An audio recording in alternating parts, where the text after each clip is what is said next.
have done the blood work already to determine the gender and all of our genetic testing. So everything came back normal and baby is doing really well.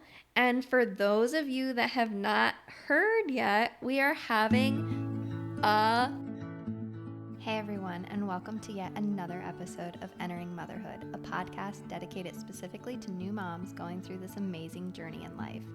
I'm your host, Sarah Bilger, a postpartum nutritional coach / mechanical engineer. And as always, I'm so excited to be here with you and share all of the information I've been lucky enough to obtain since becoming a mom. This episode is a solo episode about how pregnancy has been going for us so far with baby number 2 on the way.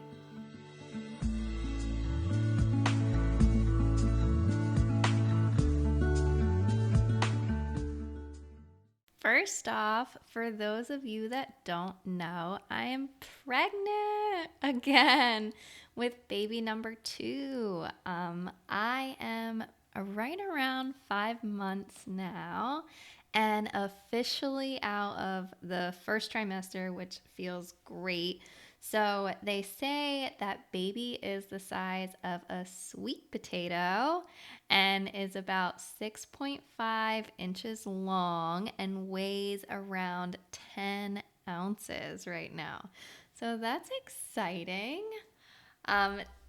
This time around, it was a bit different for us because it did take longer to conceive than it did with Rosie. And with Rosie, we decided we were ready to start trying. And basically the next month we were pregnant. So we were very fortunate in that sense. And this time around, we had started trying, and it was several months of failed attempts before I started to get a lot more serious with how we were trying to conceive. And this was the first time that I actually used ovulation strips. And it really helped me to see when my body was ovulating rather than just tracking it on an app or taking my temperature and things of that such. So we would use the strips every night around the same time. And if it read positive, or when it did read positive, we tried several times over the next 48 hours, and then we had to wait. And we also used a fertility-friendly lubricant that you can get at your local drugstore typically. You can search for those things. And we had used this with Rosie from the very beginning because I wanted to make sure that we had everything in place and we were on top of everything as much as we could. So after several months of trying this time and not succeeding, just, naturally on our own and everything with no assistance, we got the lubricant again. And I feel like that definitely helped. But, for those 2 weeks that you have to wait from when you conceive until you can actually take a test, it feels so long. We were counting down the days until it was time to take the test. And with Rosie, we actually tested a few days too soon, and it had said negative. And then I still didn't get my period, so we took another test, and it ended up being positive, obviously, because we were pregnant with her. So this time around, we made sure that we were way within the window of having an accurate result so that we knew it was going to be as accurate as possible and we didn't have a false negative or anything like that. And obviously it was positive, and now there is a little baby in my belly. So this time around, we did keep it a secret a lot longer. With Rosie, we had actually told a lot of our family at around only 5 or 6 weeks along. So we had literally just found out, and it was right around Christmas time. So we wanted to make sure that we told everybody in person when we were seeing them, and we knew it was very early, but we wanted them to all know in person. So we announced it very, very early on, and we tried to keep it a secret from other people a little bit longer, but it did get out. And then not until it was like February or so, I think, that we told people outside of our family and such. So this time around, we had only told a few close friends, like neighbors and such, and my cousin who was living with us at the time, and our nanny for Rosie in the very beginning. And then that was nice, to keep it a little bit more of a secret and to ourselves, because it gave us the time to really just enjoy it without all of the outside noise and excitement that comes with pregnancy announcements. And we finally told our family about baby number 2 on Father's Day. And I was already around 3 months along at the time. And then, so we just pretty much automatically announced it on Facebook that week. We were at the beach on vacation, and we just took a little picture and told everybody that we were expecting. So in the first trimester, I had some major food aversions, and it was mostly with fish, and it was really early on. It was probably about 5 to 11 weeks that it just smelled super gross, and I didn't want anything to do with it. And I found myself actually eating a lot of seaweed chips. If you have never had these before, they're pretty good. You can get them at like most grocery stores, and we actually got them in bulk at Costco.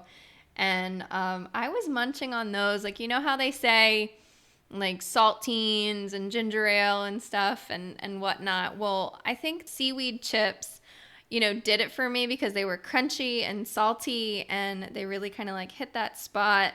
And I feel like they're a little bit healthier than crackers. But I was also drinking a lot of lemonade too. And I tried to, limit the sugar and everything, and even just put like a little bit of lemon in my water, because, just even drinking water was making me nauseous. Also, so far, I have not gained much weight. It's probably only been about like 10 pounds total since pre-pregnancy that I've gained. And that's similar to how it was with Rosie too, but I feel like I have been showing a lot sooner this time around, which was shocking and kind of like hard to comprehend, like that my body was expanding a lot sooner, and really just adjusting to that and knowing that, like this is what my body needs to do. But even though I started showing a little bit sooner, I personally didn't think it was that noticeable, but I have had a lot of different opinions from others on that. And I think it's been one of the hardest things for me to hear people kind of like talk about my body. And, it's not that I really care so much like what other people think, but the way that they address my body and make it seem like it's so obvious, or like they comment on my size and just like, wow, look at your belly and things like that. I understand that, there's a baby inside of my belly, and that like I need to grow in order for it to fit in there.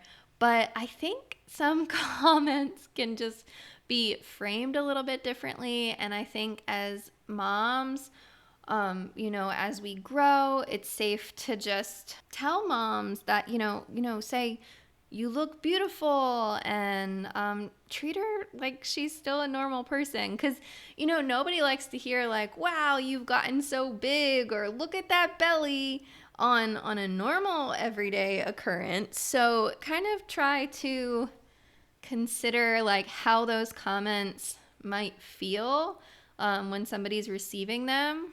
And, like it really bothers me when people try to grab at my belly too. And I never really know how to respond to that. So I'm trying to be more okay with the comments and what's going on and how people are reacting. And I know that it's just like out of excitement and they mean well. And they're all just, loving and supporting, but it's hard. And my pants are starting to get a little hard to fit into. So I have started wearing some maternity clothes, but it's more just, to be comfortable and to fit into things a lot easier. And my boobs are also starting to grow as well. And my boobs and my belly have been itchy a little bit. So I have started already putting lotion on them when they're itching, which really helps just like calm down the skin and make it not itch as bad. And I know that this is happening because they are growing. I still have not really felt baby move, but I think we're getting super close to being able to feel them. And it's so tough in the beginning because, you know, you can't feel the baby move and you aren't going to the doctors that often. You only have appointments once a month. And now, even my last appointment was a virtual one. So I didn't even get a chance to listen to the heartbeat and know everything is going okay. And I'm doing the best that I can and staying healthy and safe. But it's always like really hard those first few months because there's not as many ways to connect with your baby and check in on them and know that they're doing okay. And it's a struggle to really, you can't peek in there and and see how they're doing. So that's something that's been really difficult. And I try to, lay down and rub my belly and kind of poke at it and talk to them and such. And when you're just feeling those little tiny pops here and there, it's tough to know that everything's going on okay and such. And so I've already started preparing things for baby and making a list of items that I feel we'll need this time around again. And a lot of things will honestly just be reusing from when Rosie was first born. And I sorted through all of her clothes and pulled out ones that I think we'll be able to use this time around. We have her old pack and play and little bassinet that we'll obviously use again. And I'm planning on getting all new pacifiers for the baby. And we really liked the Wubbanubs. They're the little pacifiers with the stuffed animals. So we're thinking of getting a Norwal one, which is so cute because Rosie's been really into the Norwal song. And I definitely want to get another Hatch, if you know what that is. It plays music and lights up, and we have been using it for Rosie since day one, and we still use it with her for naps and nighttime and everything like that. And she really likes that. And obviously, the diaper genie, this is like one thing that I absolutely love because it just keeps the diapers separate and we're not putting them right in our trash. So there's some other things too that we'll be like putting on the list, but those are definitely items that we're going to be getting again this time around. I've been taking prenatal vitamins since we started trying to conceive, and I also started taking my iron supplements again. I know that this was something that I was low in with Rosie, so I started taking them now. I take them right before bed, and I think it's helped me make sure that I don't feel sick when I get up in the morning. I don't know if there's any truth behind that or if that's actually helping, but I feel like if I take them at night, then they really kick in and they set me off good for the morning. I've also been trying to make sure that I'm drinking more water throughout the day, but that's been hard too. Like I said, I put some lemon in there or flavor of any kind just to, make it easier to drink water. It's also been a little bit more difficult this time just making sure that I'm eating enough. I haven't had much of an appetite lately, but when I do find something that is appetizing, I try to eat as much as I can of it just so I know that I'm eating enough. The reason that I did start taking the iron supplements again, like this early on, was because I was feeling, like a little weaker and things like that. And I know that that was a sign of why I should have been taking them last time. And when they had taken my blood, I was low on iron. So that's just something that I'm being proactive about and making sure that my iron levels are increased and keeping me feeling better. We also have done the blood work already to determine the gender and all of our genetic testing. So everything came back normal and baby is doing really well. And for those of you that have not heard yet, we are having a boy. So I am super excited about that. And we really didn't have a preference either way, but I have been feeling like it was a boy since the beginning, and it was neat to have kind of felt that and known that, and I feel like it might be a little bit of my intuition speaking there. So it's nice to know that we'll have a girl and a boy, and Rosie says baby brother and gives my belly kisses and hugs, and she really seems to be excited, and I think she's gonna make a great big sister. We still have a little work to do on her sharing. But I think once the baby comes, she'll be really excited and want to share and help out and everything. So, right now she's just enjoying everything to herself and getting all the cuddles with mommy and daddy as much as she can. And we're totally letting her soak that up. I think it's going to be a shock for all of us once baby number 2 comes. And, if there's any other questions that you'd like to know, or if there's anything you want me to cover or highlight or further explain in the next update, please share it with me and let me know. I'll be doing updates as things progress and we get closer to the due month.